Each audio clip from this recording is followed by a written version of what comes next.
Hello नमस्कार साथियों। अभी एक हाल ही में एक इंडेक्स जारी हुआ है।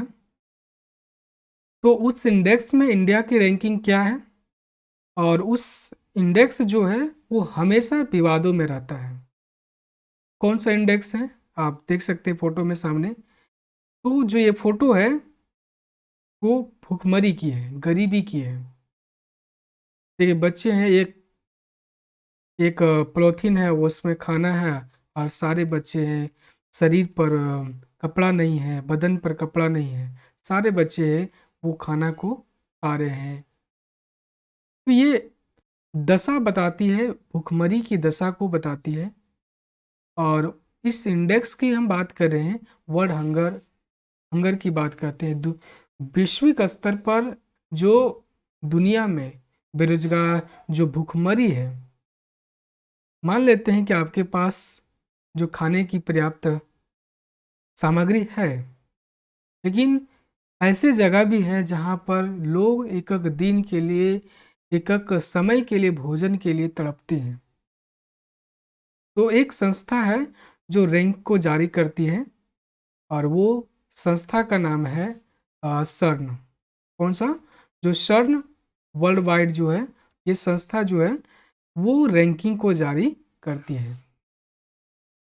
तो इसमें जो इंडिया का जो रैंक है, आप देख सकते हैं कि जो इंडिया का रैंक है 125 देश में 111 रैंकिंग है।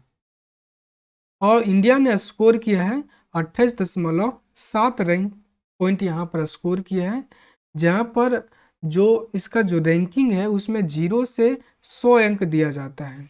इसमें जो 0 अंक प्राप्त करता है जो देश, वो सबसे अच्छा देश माना जाता है भुखमरी के मामले में, कि उन्होंने वो देश है वो सबसे अच्छा भुखमरी में काम किया है।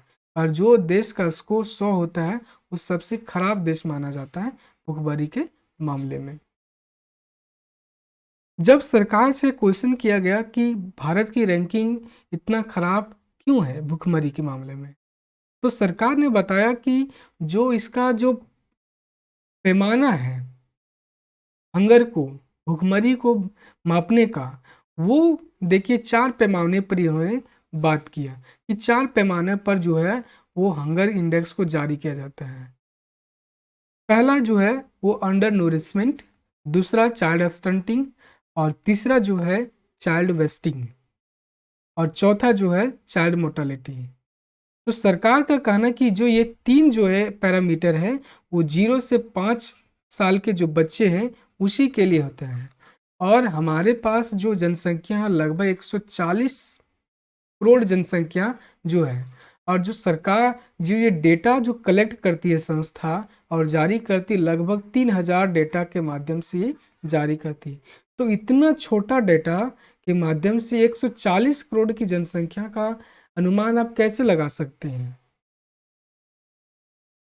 तो सरकार का डेटा ये और संस्था का ये भी सरकार का आरोप है कि जो संस्था जो जारी करती है वो हमारा एक रिपोर्ट है जो 5 साल पर जारी होता है। उस रिपोर्ट के आधार पर जारी करती है संस्था और उसका डेटा उठाती है संस्था, जो प्रत्येक साल जारी करता है। बल्कि हमारा जो रिपोर्ट है 5 साल पर आता है। और एक जो पोषण का इंडेक्स है हमारा, वो प्रत्येक साल इम्प्रूवमेंट उसमें देखा जाता है। तो ये वास्तविक नहीं है, ये सरकार का अपना दलील है। लेकिन यहाँ पर जो इंडेक्स है, लेकिन इंडेक्स जो ये इंडेक्स जो 3 इंडेक्स है, 3 जो इसका पैरामीटर है, पिलर है, वो 0 से 5, ये जो ओवरऑल, तो आपको जब पूरा जनसंख्या का आपको आंकड़ा निकाल रहे हैं तो कम से कम आपको पूरे जनसंख्या का आंकड़ा करना चाहिए। 40% या 40% या 60% जनसंख्या का आप सर्वे कराते, तब जो उसका डाटा सामने आता उस पर विश्वास करते। ये तो सरकार का तर्क है। आगे हम देख लेते हैं कि जो क्वेश्चन आता है, जैसे वर्ल्ड फूड डे है जो 16 अक्टूबर पे अभी मनाया गया वर्ल्ड फूड डे। 16 अक्टूबर को वर्ल्ड फूड डे मनाया जाता है। और यहाँ पर ये जो इंडेक्स था तो वो बताए, आप में क्वेश्चन आएगा, आप बता दीजिएगा इसका कौन सी संस्था। तो सर्न जो संस्था है वो इसको जारी करती है। और जो इंडिया का जो रैंक है 111 रैंक है। 125 देशों में स्कोर कितना है? 28.7।